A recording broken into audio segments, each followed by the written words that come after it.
Misalkan cantik itu kan relatif dan juga perspektif orang pasti beda-beda. Pasti kalian udah pada tahu tentang dokter yang lagi battle, yang satu ngomongin tentang overclaim, yang satunya lagi ngomongin tentang zat berbahaya. Tapi tahu nggak sih, di Indonesia sendiri ada punya standar kecantikan yang dibilang ekstrim kalau menurutku. Ini yang pertama ada tradisi unik dari suku Mentawai. Jadi mereka motong gigi mereka supaya runcing gitu, dan itu dianggap sebagai simbol kedewasaan dan simbol kecantikan.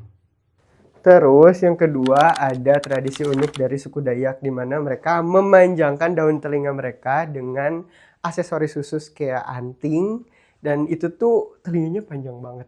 Nah, kira-kira apalagi nih yang belum ada tradisi unik dan ekstrim untuk mempercantik diri? Dan balik lagi, kalau misalkan cantik itu kan relatif dan juga perspektif orang pasti beda-beda. Oke, thank you for watching.